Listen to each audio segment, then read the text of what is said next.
Krista Gimingda, Tariba Miambo Amokahana, Taram na Okcheri, thawai hakchang yauna, hapta kuding eikhoigi lesson studies asibu, tabi riba, Miam Gimatakta Ishorna Toy Dok Hendopa, Bor Adupina Bishinu. Handagi para si Mari Subani, lesson number 4 ni, Paragi Mamingna, the cause of rest. Potthaba maman, haibagi matang da eikhoina nagani. Masigi memory text asina, Psalm number 51 give verse 10. Psalm number 51 give verse 10 da. Eikhoina amuktang paminase. Sumaina iduna laye. Hey Ishor, aigi nungda Asengba thamoi chenhanbiu. Aigi nungda achumba thawai nauhanbiu haina. Ningthau David na iki.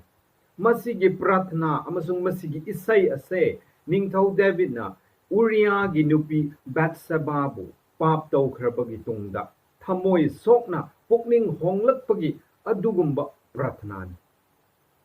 Masigi prathna si ngasi eikhoigi taibang pan asida hingliba Christian eikhoigi damaksu yamna darkar laye haibase ngasigi parada eikhoina sumaina tamminagani. Pukning bu sengdraba eikhoigi thamoi sengdraba eikhoigi wakhal asi sengdraba eikoi kaidonung dasu ishorbu penhanba ngamloi haibase ngasigi paradigi uba phangani. Ngasigi parasisu eikoi mahusagumna wahang paokhum question and answers ki type da sumaina chathajagani. Atop churches singdigi hanglakpa wahang sing su mayam laye madusu eikoina sumaina khumjage. Ngasigi taibang pansida potthaba asibu maman piduna lainari. Ngai haktang ing chikna disturbance amata laitana ingna tapna leitana pothajagi haina thiduna laye. Chaukhalakpana maram oiraga mafam khudingda noise free rooms haina maman gi sandoktuna amasung maman piduna pothana duna laye. Thabak mafam kayada chaukhalaba sahar kayada amasung airports ta ingna chikna ngahaktang pothajananaba haina maman piraga sumaina mi mayamna pothana duna lay. Madugumna Asengba pothaba the true rest asibusu nahakna aihakna lauge hairabadi masigi su maman laye haibise ngasigi parana ekoi botak duna laye. Masi free da lakpa nate, it has a cost. Handagi para asi ishorna aigi thamoigi manakmakta laybani haibiba ningthau David na Asengba pothajaba ado phangnanaba kari karamba mawongda karamhaina maman pikhibra haibagi maramda eikhoina sumaina nainagani. Ngasigi panelists sing Mr. Akin Gonmai, Wainem SDA Church ki Treasurer, ani shubda Gaitolung Gonmai Evangelist, West Circle Field Evangelist, amasung Evangelist Gideon Gonmai, Southeast Circle Field Evangelist. Makoi ahumdagi eikhoigi maru oikraba wahang singi paokhum eikhoina sumaina taminagani. Ahanbada eikoi Akin Gonmai oza Akin Gonmai da Sunday lesson aduga mari lainana wahang amakhaktang aina sumaina thamjage. Ningthau David amasung Uriah gi nupi Batseba ani gi wari asi eikoina 2 Samuel gi chapter 11 da paradi eikoina thengnai. Masida ningthau David na langjakhiba pap ase karino haibase khajiktang haibiyo aduga amana Masigi Batseba amasung David ki masigi scenario asida supnadagi ningthau David ki pap khaktara aduga Batseba Uriah gi nupi Batseba gi papsu adumak laibra haibase ten takna oza akinna paokhum pibiba oisino. Hojik ekhoi jana hangkibagi question ki answer ai kitang samlap na haijage. David ki pap usi David sins went deeper than the adultery hai mase mitu miwa lana bakhak oide David ki pap se 10 commandment da around 4 gumba ekhoi ai finding da natra ekhoi na Bible pap da phange ahan bada mase mi hat kanu haibse ma break toki thou shall not kill mana magi kusin thorang digi Uriah the Hittite ku hatki ani shubada thou shall not commit adultery mitu miwa lana gnu haibsuma break tokhi. Thou shalt not bear false witness against the neighbor. Man oidaba ngangduna haibadi yaragadi magi pap to cover tauba yaningai haina uriya bu yumda kauhalaga magi pap to cover tauningai man arrange toki adubu fail oiki mandisu ma yathang 10 commandment gi 9 suba mana break toki 10 subada thou shalt not covet mi gi potpu karam ganu mi amagi nupi phajaba amabu magi nupi oiningbagi damak magi less desire satisfied oikadoba pam bagi damakta mana migi nupi pu papta tahanki hoi masi samlapna aikoina khangba yai David ki pap si si kharane asidigi henba khara lai aikoina horen mathangi question da su lakpi yai adum aikoi yengminase aduga samlapna Betsaba ki pap hairaga di Bible da details hoina Betsaba ki pap si asi lai adu tawi haina aikoi pap di phangde patriarchs and prophet su aikoina pap da Betsaba ki maramda details hoina ai pap di phangde hoi uja singna atai da pap phanglamgadra di khangdre adu horen uja sing atai na so adum question answer yaudabdo adum e tawbi basu oisno aigi oinade Betsaba si ma se open roof ta haibatare iru laga lei ma paba phange aduga mana David uba yaba maphamda iruwe natraga bathroom da iru daraga mapanda iruwe hoi adu matamda da bathroom leiramba yai leiramda yai akhoi khangde hoi adubu ma se apanda iruwe hai David na yum thakta gi yenglakpa kanda Betsaba irubudo uwe aduna aikoina example ama lause karigumba Betsaba na pap langjaba taramragadi Joseph and Potiphar wife kumna Potiphar wife na Joseph pu seduce tawbugumna details to Bible dis quoted tawrambi ai adubu asi tawram daba nena aikoina Bible na silent leiba maramna Betsaba ki pap asini haibdi ai haibangamde adubu hauji khai khibugumna Betsaba se mapandi iruga laye andugi maramna David na pap tabagi lambi ama oiki haibse adum aikoina khabi yai oza kinbu yamna thagachare phajana paokhum adu pibi khre hojikki amuka mathangi Monday para aduga mari leinana oza akin ngonda amuktaga amuka wahang amakha amuk hangjage wahang adudi eikhoina 2 Samuel chapter 12 ki verse 1 dagi 14 da pabakanda maijau Nathan na prophet Nathan na ningthau David ki pap ado masine haina direct hekta haikhide adubu madugi mahutta indirect oina wari sizinaraga haiki masise kari maramgi sumaina tawkhibra aduga masidigi as a church oina aikhoi gi leaders singna aikhoi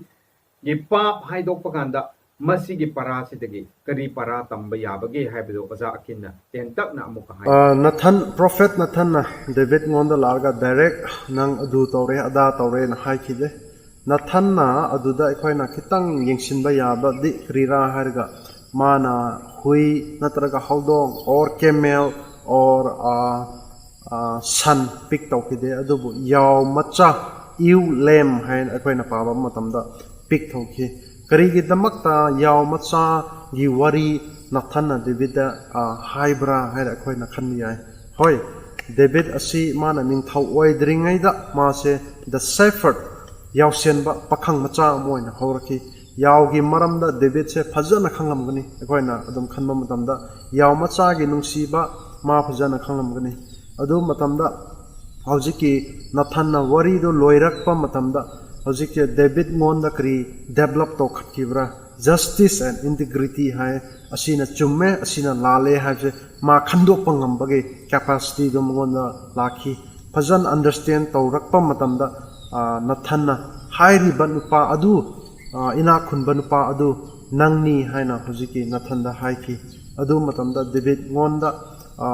ai tawriba se lale haibse ma phajana realize repentance ki tanja phajabadu David ta phangki aduna asida aikoina parakhra tamba yabadi church ki leader oiraba yai, or layman or elder or deacon or pastor or evangelist oiba yai. Hoi aikhoina haiba yai haina mi amabu phajana thina ngangba natraga thina tawba achumba ni haina ningom chatpani haina asise yaroi haibse aikhoina adum khange asigi waridana aikhoina hainingba taragasu haujikumna hairiba nupa ga relate oiba wari macha amakumna puthorga aikhoina understand tawhanba gyan ta hanbse yamna maru oi haibse ai sida haja sum hajaningi yamna ajare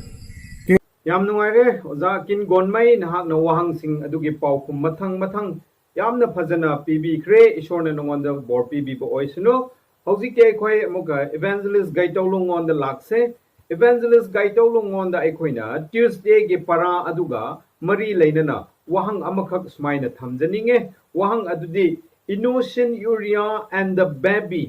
haibadi maran suplei leitaba Batseba gi nupa Uriah amasung Batseba gi puknung da nau puriba pikliba David ki macha asise David ki pap ki mahaina makoi ani gi mathakta awa anang asi ana thoki wahang di pap miyoi amagi pap maran suplei leitaba miyoi amagi mathakta tabiba ase chumbra David ki pap na Uriah amasung pikliba angang maran suplai leitaba mathakta masigi consequences phangbase ishor gi asengba achumba wayela masibu chumlibra haibagi matangda oza gai tawlungna ten takna wahang adugi paokhum adu pibishnu hoi maraktadi ekhoi ishor gi lela ase gyan taba ngamde adubu ishor gi wahai gi matung ina ekhoi yengse Romans chapter 8 gi verse 28 ishor gi nungsi thaujal aduna kaubiba mioi punsi da thoklakpa pumnamak ti phaningai ngaktani haye Uriah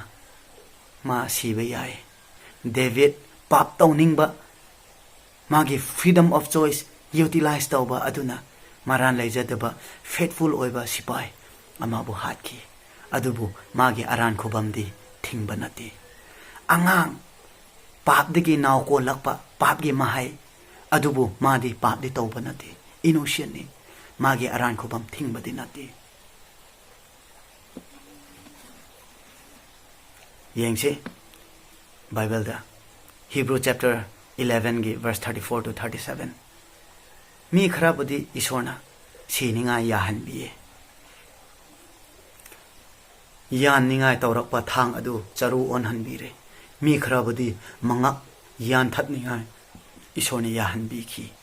mi kharabudi jail dagi kan biki mi kharabudi jail da adum siningai ya biki example John the Baptist maran lebra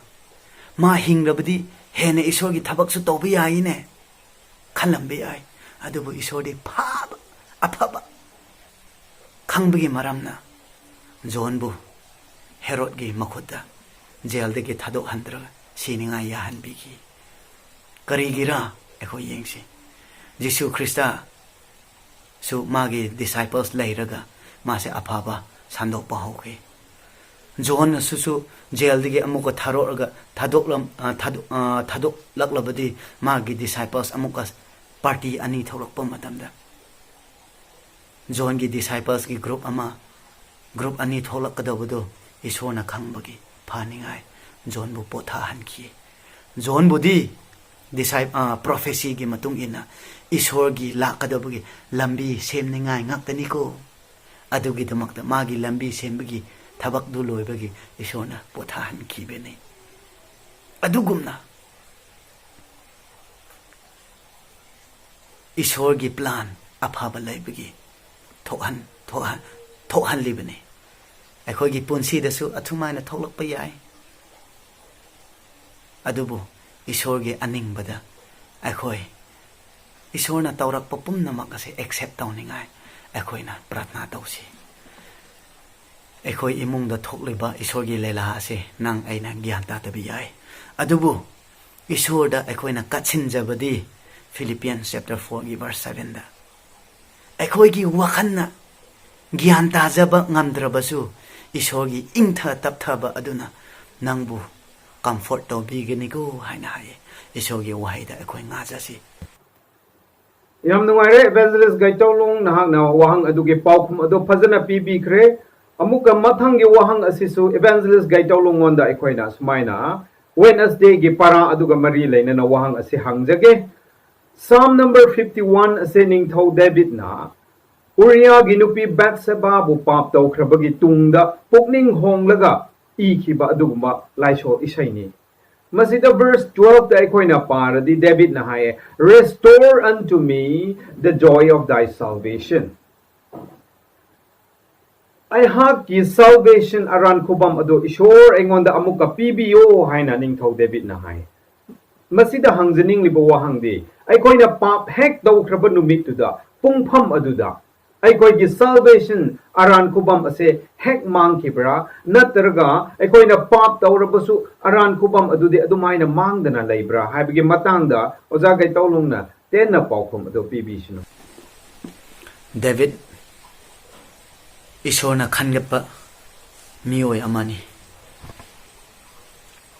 ꯏꯁꯣꯔꯒꯤ ꯊꯃꯣꯏꯕꯨ ꯈꯣꯏꯗꯖꯕ ꯗꯦꯕꯤꯗꯅꯤ ꯃꯍꯥꯛꯅ ꯏꯁꯣꯔꯒꯤ ꯋꯥꯍꯩꯕꯨ ꯃꯥꯒꯤ ꯈꯣꯡꯊꯥꯡ ꯂꯝꯕꯤꯗ ꯃꯥꯏꯔꯥ ꯑꯣꯏꯅ ꯄꯥꯏꯔꯤꯕ ꯃꯈꯩ ꯃꯥꯒꯤ ꯄꯨꯟꯁꯤꯗ ꯁꯩꯇꯥꯟꯒꯤ ꯂꯥꯡ ꯈꯨꯗꯤ ꯊꯤꯒꯗꯕ ꯄꯨꯝꯅꯃꯛꯇꯒꯤ ꯏꯁꯣꯔꯅ ꯀꯟꯕꯤꯈꯤ ꯃꯍꯥꯛꯅ ꯏꯁꯣꯔꯒꯤ ꯋꯥꯍꯩꯅ ꯁꯥꯕꯟ ꯈꯥꯕꯤꯔꯤꯕ ꯑꯗꯨꯒꯤ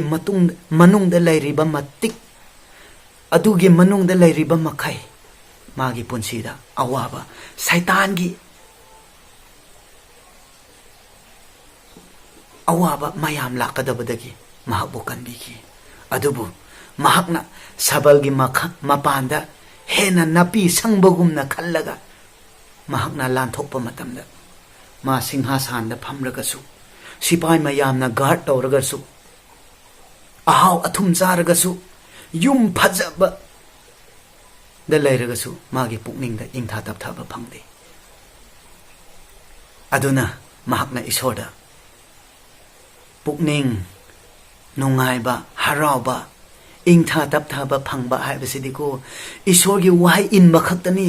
ꯏꯁꯣꯔꯗ ꯈꯛꯇꯅꯤ ꯑꯁꯤꯒꯤ ꯏꯪꯊꯥ ꯇꯞꯊꯕ ꯍꯔꯥꯎ ꯇꯌꯥꯝꯕ ꯑꯔꯥꯟ ꯈꯨꯕꯝ ꯍꯥꯏꯕꯁꯤ ꯏꯁꯣꯔꯗ ꯈꯛꯇꯅꯤ ꯍꯥꯏꯕꯁꯤ ꯃꯍꯥꯛꯅ ꯈꯪꯕꯒꯤ ꯃꯔꯝꯅ ꯏꯁꯣꯔꯗ ꯑꯃꯨꯛꯀ ꯆꯪꯖꯔꯦ ꯏꯁꯣꯔꯗ ꯄꯨꯛꯅꯤꯡ ꯍꯣꯡꯂꯛꯂꯒ ꯏꯁꯣꯔꯗ ꯅꯤꯖꯈꯤ ꯍꯦ ꯏꯄꯥ ꯏꯁꯣꯔ ꯅꯪꯉꯣꯟꯗ ꯂꯩꯖꯕ ꯃꯇꯝꯗ ꯑꯩꯅ ꯍꯔꯥꯎ ꯅꯨꯡꯉꯥꯏꯕ ꯐꯪꯕꯗꯣ ꯑꯃꯨꯛꯀ ꯑꯩꯒꯤ ꯄꯥꯞ ꯀꯣꯛꯄꯤꯔꯒ ꯔꯦꯁꯇꯣꯔ ꯇꯧꯕꯤꯌꯨ ꯍꯥꯞꯆꯤꯟꯕꯤꯌꯨ ꯍꯥꯏꯅ ꯍꯥꯏꯈꯤ ꯀꯔꯤꯒꯤꯗꯃꯛꯇ ꯗꯦꯕꯤꯗꯅ ꯅꯤꯕ꯭ꯔꯥ ꯄꯥꯞ ꯏꯁꯣꯔꯅ ꯈꯟꯒꯠꯄ ꯅꯤꯡꯊꯧꯅꯤ ꯁꯜꯚꯦꯁꯟ ꯐꯪꯈ꯭ꯔꯕ ꯅꯤꯡꯊꯧꯅꯤ ꯑꯗꯨꯕꯨ ꯀꯔꯤꯒꯤꯗꯃꯛꯇ ꯃꯥ ꯄꯥꯞ ꯇꯧꯈ꯭ꯔꯕ ꯃꯇꯨꯡꯗ ꯑꯃꯨꯛꯀ ꯑꯔꯥꯟ ꯈꯨꯕꯝꯒꯤ ꯍꯔꯥꯎꯕ ꯅꯤꯕ꯭ꯔꯥ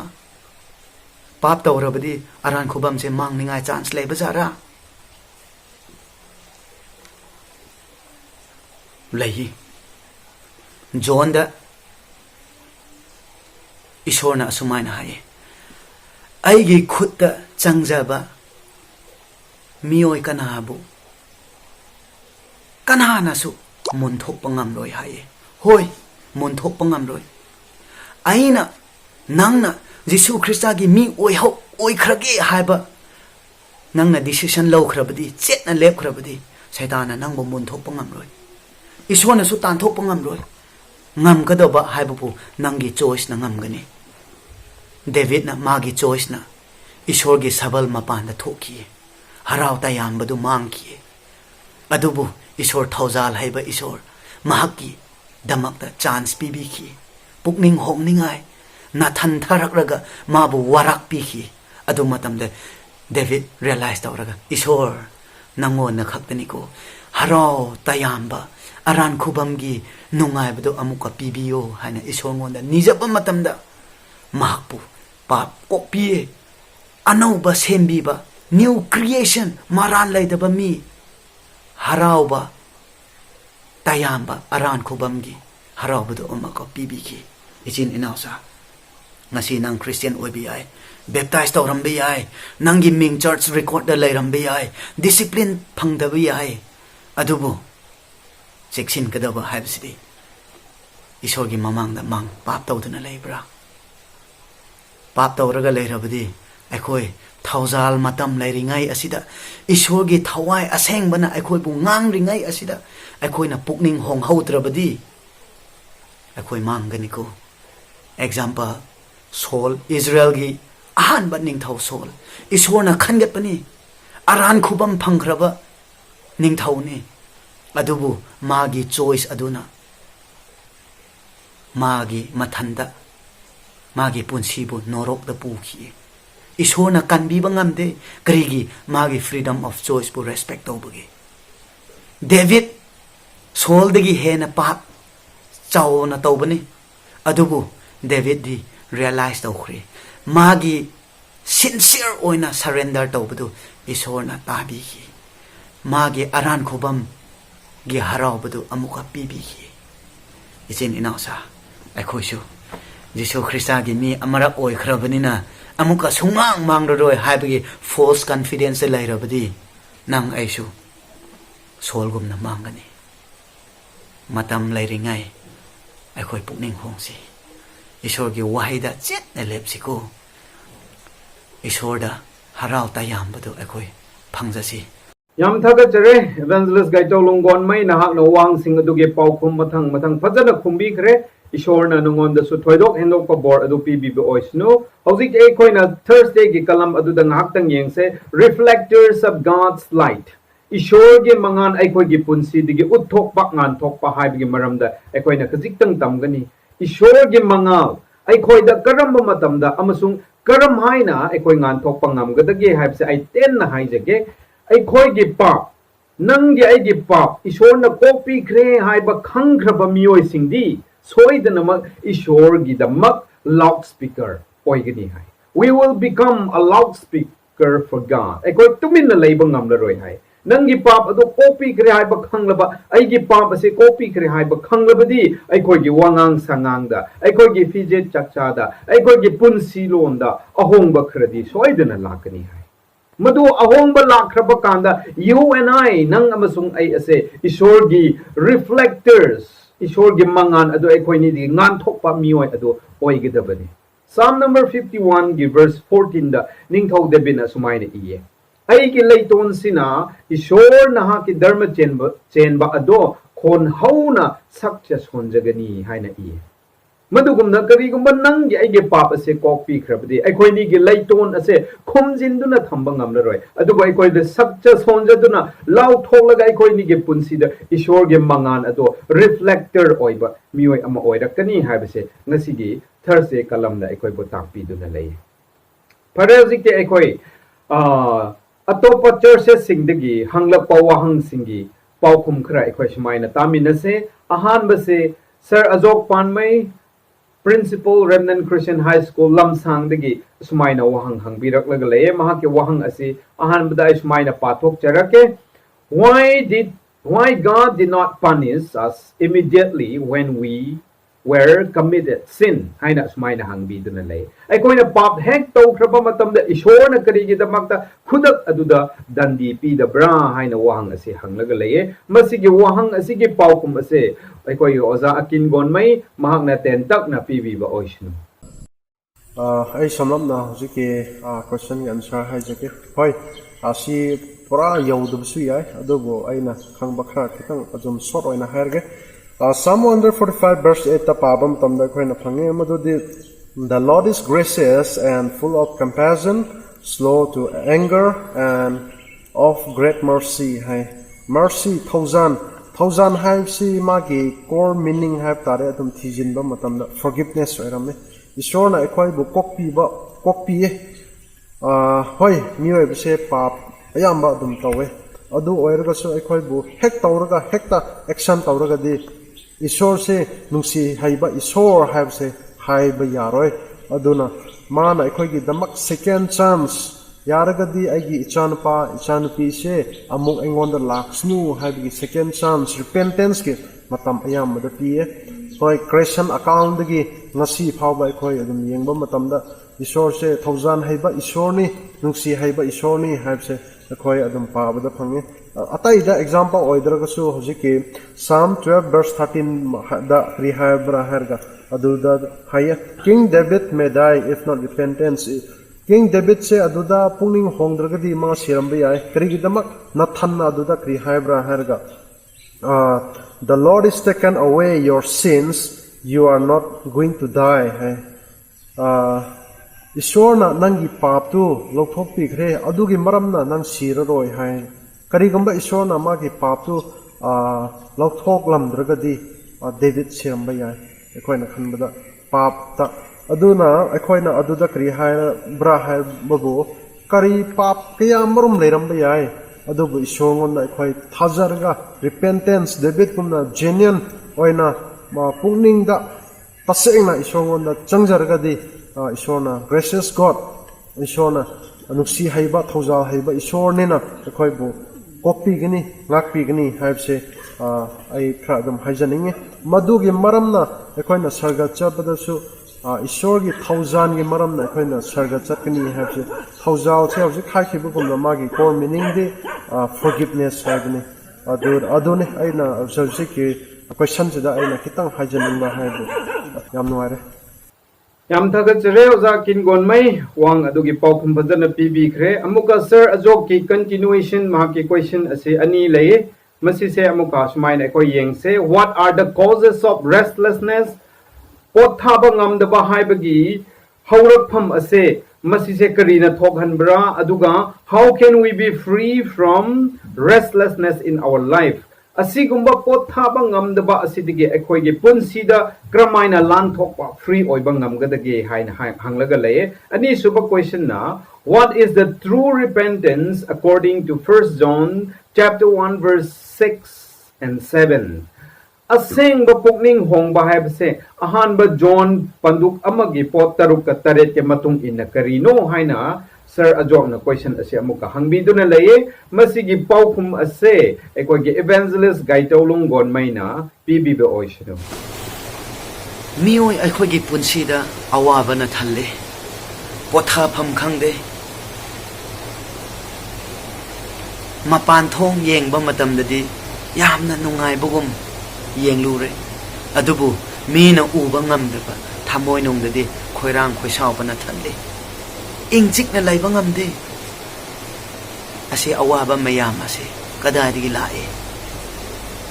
what is the root cause of this restlessness in our lives how can we be free from this restlessness in our lives karamhaina aigi punsida asigi pothapham khangdaba se lathok na laiba ngam kadage taibang pan bagi offer yu thakse drugs se nangi awabado kauthokani chai thakge kauthokpa dilaira dana magi punsi boy manghankre nupi loragadi nangi awabado kauragani nupi thide awaba hena hengala yum kai phajaba car thauba bank account da paisa mayam thanba aduna aikhogi punsida pothaba haibase piba nate asi mayam asina pothaba piba taram ragadi Solomon ningthokna khoidigi harawa mi oiram kadabani adubu oiramdre magi testimony asida sumaina ai numit thok pagi makhada lengli panliba leiriba pomnamak ase kari su kanaba nei harawa piba ngamde harawa phangkadaba haibabu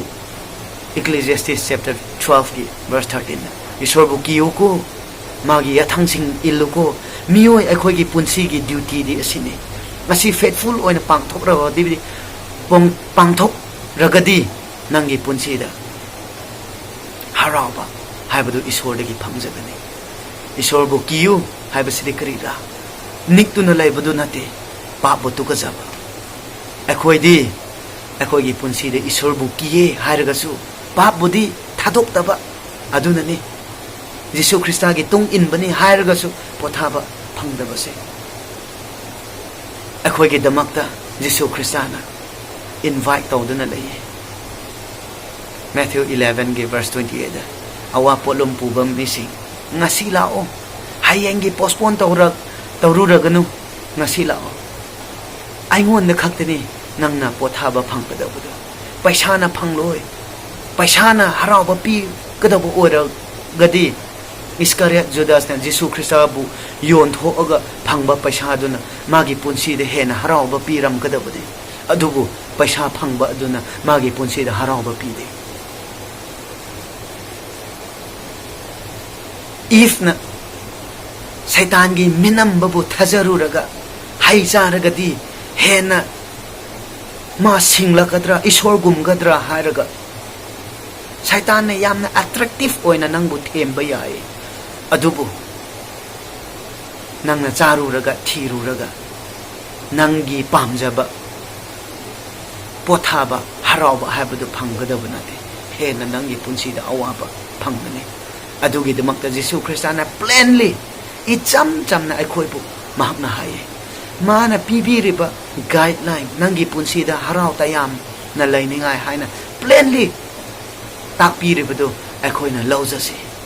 hana aikhogi punsi da soiba mayam tawrubagi maramna aikhoida restlessness haiba se lairam ragasu ngasi Jesu Christa gi invitation Matthew 11 gi verse 28 to aikhoi amuka ningsing raga mangon da changjasi pothaba phangse Jesu Christa na Isaiah chapter 1 gi verse 18 na haye come to me let us reason together halakro isin ichasi nangi pap idigi hena nganglam labasu ai ngasidi undigi hena ngauhanbirage lao haina hai asigi offer ase akoina taraga ngasi lenglak lasi hayenggi damakta thamroise masigi invitation se ngasi nang aige damakta last oiram ba yae hayeng amuka kaugadra har kauram darasu kana khangi nangi punsi ngasi nungdang na loirabdi aduna ngasi taringai asida isor ngona changjasi let us cast all our cares on him Jesu Christa da aikhogi awaba pumna makmangonda hapchin khrase Psalm chapter 55 ki verse 22 da nangi awaba mayam aingonda pura o haina hai mahakna nangi punsi se sustain tawbigani haina hai isor da aikoi pukning honglak lagasi pukning honglak pa adu khaktana aikhogi punsi da harauba pigadabani nang ai Christian ni hairaga papu adum pamraga leba mi udaba matamda aikoi pak aikoi darling sin adu puthoraga adum nungsina aduna leba Christian oiraga su ai Jesu Christa bu nungsiye ai Jesu Christa gitung in bani mangalda aina hingliye haina hairaga nang papu thadok taduna lot na tawraga leirabadi nang machin thibani 1 John chapter 1 gi verse 6 to 9 de yengba matamda adubu Jesu Christa da full surrender come just as you are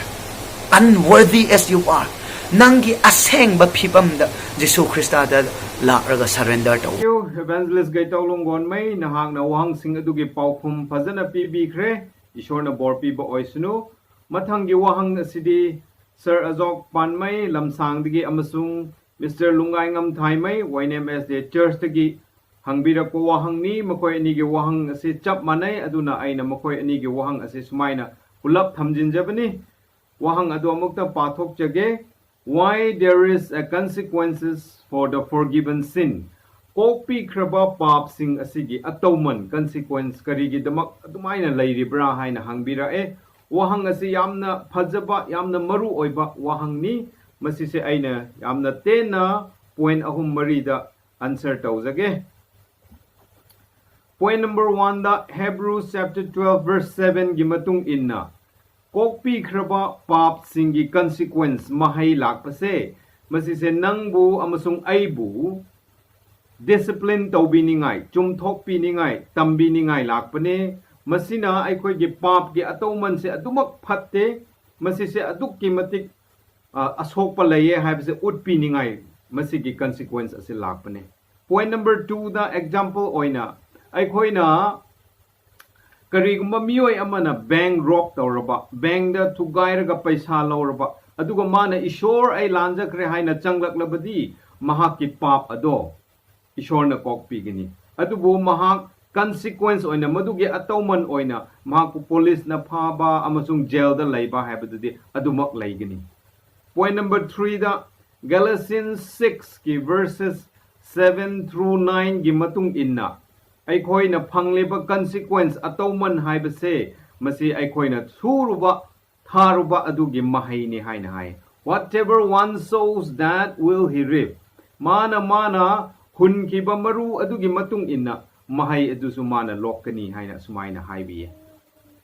Point number 4 da Luke 15 gi wari gi matung inna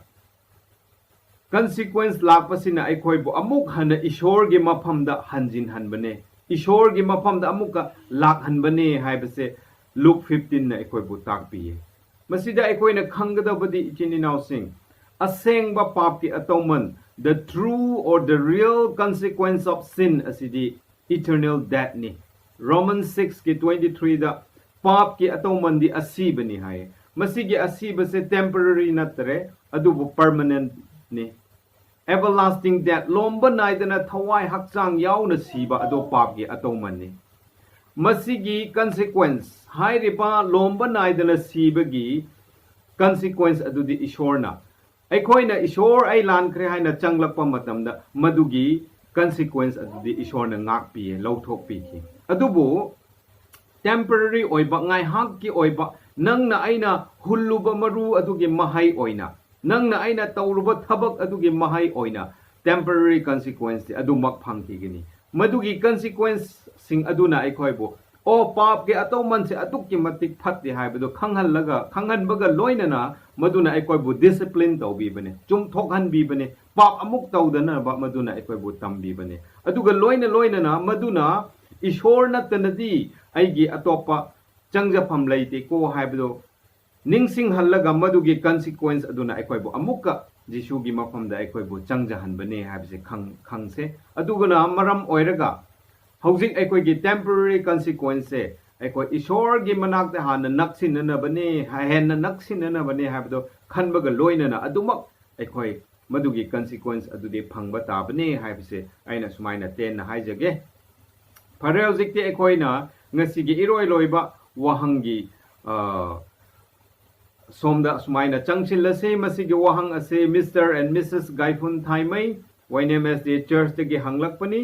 makoi ani na hanglakpase question ahum ne mase aina matang pathok charake question do number 1 da how much does real rest cost Asengba achumba potthaba haibasigi tasengnamak maman kayara question number 2 da why can't we do anything in order to enjoy real rest Asengba achumba potthaba ado phangnanaba miyoiba aikoina kari amata tawba ngamdriba se karigira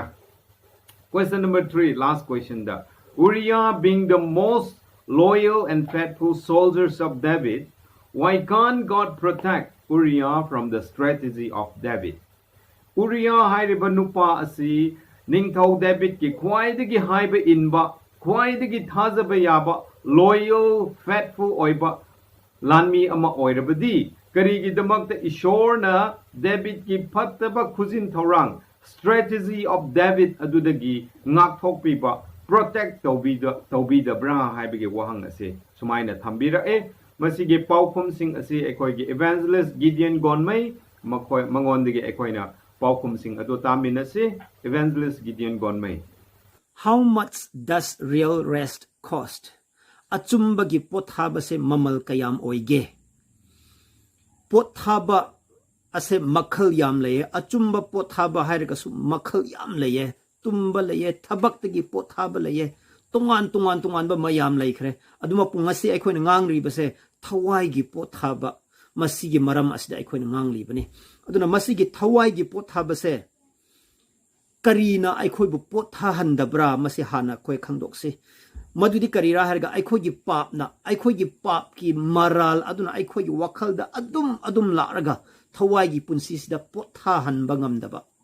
masigi maramna madu phangningai mamal kayam oige haina haibni hojiki mamal adu hana ngangse potha gadobagi mamal achumbagi potha gadobi mamal ase aikhoina piba ngamba natte mi oiba kana amatana madu mamal do piba ngamba natte karigi maramna raharga prithibi da madugi mamal do leite masigi maramna Jesu Kristana mahaki I tabirga madugi mamal adu aikhoingonda pibi khrabani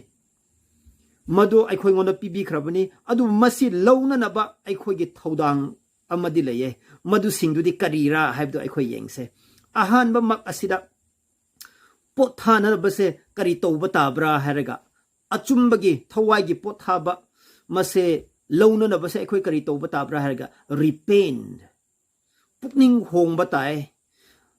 Peter na Acts chapter 2 verse 38 hai khibugumna repent aduga nangi pa mayam adu thado o haine pukning hongo aduga nangi pa mayam du su thado o haine Peter na ahan basida aikhoi gi Iran sings degi aikhoi gi paps degi aikhoi pukning hong bata bani ani suba point asida karirarga confess aikhoi gi pap haidok patare is horngonda kokpi na na ba niza batare sam thok patare. If we confess our sins, he is faithful and just to forgive us and to cleanse us from all unrighteousness. 1 John 1:9 asida asmain haye. Aikhoi gi pap ase haidok ragadi isor di thazaba yaba isor ni. Mahak na aikhoi gi pap mayam adu kokpi gani sam su sam thok pi gani haye dharma chen daba punsi mayam sidagi. Aduna aikhoi na haidok kadobani. Ahum suba sina forsaketh haina haye. Forsake thadok patabani pap mayam ado. Proverbs chapter 23 verse 13 asida kari haibra harga he who concealed his sin shall not prosper, but he who forsaketh and confesseth shall have mercy haina haine. Kanagumbi na mahaki pap phumjilagadi yai pharoi adubu mahaki pap haidokraga pap sing adu thadokragadi makhoi isor gi thaujal adu phangani haye. Haujikti aikhoina masigi thawai gi potthaba se phangnana ba kari tawbata re ahum aikhoi di thodang ahum laye aikhoi isor nganda pukning hongga lak patare aikhoi gi pap haidok patare pap singdo aikhoi thadok patare masi ahum se chatmin nagadobni repent confession aduga forsaking sin masi ahum se chatmin nagadobni chatmin nadaba matam asida kari tawbra King Saul gi punsi gi wari do aikhoina asmaina tai Saul ning thau adu kari tawe aikhoina 1 Samuel 2 Samuel asida yenga di chapter 24:17 asida David ning thau bu hat ningai thirak lamki matam aduda 17 aduda David na aphaba mayam amuka magi punsi lobi dabgi maram na mahak na confess tawramki ai lanjare nang na aingon dige hena dharma chen khre lanjare haina tawraga su mahak pap adu thadok tene madui matam du di pukning hongba pap du su haidok pa adu pap tu thadok tabagi maram na chapter 26 2 Samuel gi 26 ta lakpa matam di amuka kri taw khre amuka David pu tanarak ramki ne hatna da ba haina madu matam du su amuka David ning thona aphabu du tawramki akon ma matam di ma thadok tabani na kri taw khre pot sem tawba natraga endor gi maibi manak ta ishona adu gumba manak adu da chatkuno habdo chatpagi maram na kri tawre mapun si manglam kine ai khoi su thawai gi potthaba gi mamal ase ishona pibirga su madu launa na ba ai khoi pukning hong batai pukning honga ai khoi gi pap haidok patai aduga ai khoi gi pap se thadok patai masi thadok taraga di potthaba adu phangloi ai khoi gi thamoi nong asida adum khanghalak aga leigani adu David ti kari tawki mahakna pukning honglamki mahakna haidok lamki aduga mahakna pap mayam du thadok lamki madumaina tawdana mahaki damakta yamna achinba natarga phataba mahaki punsi da mayam yawraga su thawai de di mahak pothaba phanglamki karigi maramna ishona mahaki pap koklamki sol ning thaw adu di kari tawki ishona su mahaki pap ado kokpi dene akon ma bitam di kari tawgi maramna mahakna pap thadok tabagi maramna ishor na kokpi ba ngamloi da bagi matam mahakna ishor ngondo lakloi da bagi matam adu yawraga kari tawki mapun simang namki adu oigani aduna kokpi achumba pothaba gi mamal asdi Jesu Christana di pibi khre adu madu lawna na ba repentance confession and forsaking of sin masi ahum se chatmina gadawni haibse asmaina hainingi ani subadana why can't we do anything to enjoy real rest Asengba gi pothaba phangnana ba aikhoi kari su tawba ngamda se kari gira tauba yadaba se karigira hoi masigi paokhum sidi ahanbagi question answer du su asmaina adum yaukre ayamba bude du sida khajik tang asmaina haige eikhoina kari su tauba ngamdaba karigi maram na hariga pap tauba eikhoina papi eikhoina ekhogi pap ko pangamde real rest achumbagi natraga potthaba harauba masi phangnaba eikhoina tauba ngamdaba haibse kari hariga pap ko pibdo madu matamda khakta masigi potthaba harauba phanggadobni aduna eikhoi isa ithandana di pap kokna base karisu tauba ngamdre eikhoina tauba haibabu ishor ngonda haijaba masi khaktani kok pigdobdi eikhoina ngamdre do potthaba pigdobdi eikhoina ngamdre do jisu kristana khakta pigdobni ishorna khaktani ngamgadoba masigi maramna eikhoina masigi matang asdadi eikhoigi thabak nate eikhoigi ithau natre ishorgi mathau ado ishor jisu kristana mahakna cross to pang tingraga mathau ado pang thoklamki madu yabu oina mahaki thauza ado eikhoina losin mataba karamhaina losin bra harga eikoi ishor ngonda haidok chaba eikhoigi pap thadok pa ishor ngonda nizaba masida ngaire maramdi eikhoidi papi ni mioi bani masigi maramna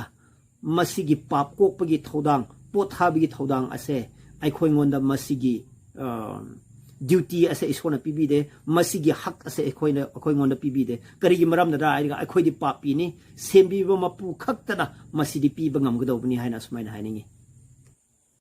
Uriah ase David ki army officer marakta yamna thazaba yaba army officer amani mahakpu David ki huyen lalong strategy mahakpu hatna ba tawbagi strategy astigi ishorna karigi kanbi dabra masigi paokhum si laktringai da example atopa bible dagi asmaina lawraga madu singduna answer oin hanningai asmaina tawsi Ken na Abel bu hat ke hana tawba matamda ishor karigi damakta kanbi dabra Abel bu hat pa matam asida Maizau mayam ishona kanbiba mayam su leire kanbidaba mayam su leire disciples taramathoi makhoi mayam ase mi gi khutta natraga ningthau gi khutta natraga atop khutsi mayam se sibai gi khut sing sida asmani siram ki ishor kari gi kanbidabra hoi ishona mahaki achumba mi singi damakta manai simbu kanbinna base irai lae adubu kari gi damakta kanbidabra haraga mahak ki point khara asmai na ngasi ekhona lawmina se madudi karira haraga ishona mahak ki nungsi khraba masanupi simbu kanbi daba matam asida great controversy gi picture asida yengse phattaba mi singi phattabdo kayamuk phattabra habigdo uthok hananaba ishor gi sajat aduga satan gi sajat fajana sengna uthoknaba madu singdu uthokpa matamda tungda lakadauba eikhoina para tamjananaba haina su oiramba yare ani subada Uriah asuk nungaina mahakna palingaisda mapunsi yam tena leikhidabdo kari so ekhoi loba yabra harga Abel gi wari dugumna ekhoi kari para loba yabra harga punsi tenba ase ishorgi ashauba leibigini haina haingai leite punsi sang da base punsi yamna sang ba sisu ishorna yamna pelaga bor pibani haina haingai su leite madu mayam do ekhoi lesson loningai leye Uriah yam thuna sikhibdo karira harega masigi prithvi phataba prithvi asida kuina leiranu haina ishorna lothokram su yare kari oirgasu masi se ekhoi ge damakta lesson oina lobni ishorna Uriah bu David ki makhut ge kanbangame adumakpu kanbidribudo David ki phataba lawna mayam ado sengna uthokhraba ishorna mahaki asengba mi singbu kandaba matamda satan na kari tawkhibage achumba mi singbu natraga mi oiba loirma ko hatningai tawrga lei haiba satan gi sajat ado phajana utna bani Uriah bu khaktanate hojiki matam nang ekhoi phawba madugumba ishorna mahaki marup sing hairese asmaina donate tawramba yaya ekhoi bu kari gi damakta ekhoi marup mapang sing natraga tungda lakadoba singi damakta para oina tamjananaba masigi maramna kari gi maramna Uriah bu kanbi dabra hargadi masigi maram singna su oiramba yaya adumakpu chapchaba yamna concrete answer masi phangna badi sargai chakpa matamda ishorda ekhoi bu hangse ishor ngonda ekhoi na hangse habse sumaina hainingi Thagachere Evangelist Gideon Gonmai wahang sing adugi paokhum mathang mathang amna ten na phajana khumbi khre ishorna bor pi bibo oisno hojikte ekoi para asi loisilla eng asi gi matang asida ekoi gi lesson study asi sumaina loisin jarani mathang gi hapta da amuk ekoi anobo wahang kaya gi paokhum ekoi amuka pudana suk soi soi dana lakjarakani mathang gi Sabbath manga lesson 5 ki para sing ado eikhoina amuka nainaba matam laujagani aduna kanagumana chapter 5 lesson 5 mathang Sabbath ki para manga asida comments share tauningba natraga wahang hangbiningba question tobiningba lairadi makhada screen da piriba aigi telephone number asida sumaina nakoi comment ado haibira o wahang ado haibira o adu oiradi soidana nakoigi commentsing amasung nakoigi wahang sing ado aikoigi studies da mathangi studies da yauhan laga aikoi nainabada sumaina yauhan jarake aduna nakoina pukling thawai hakchang yauna tabiraga support tawbiriba mayam busu ishorna bor pibo oisnu ngasi gide aikoi matang asida loisin jarage mathangi hapta da nakoi mayam bo aikoi amuka hanna unase haibse hairaga sumaina loirage. May God bless each one of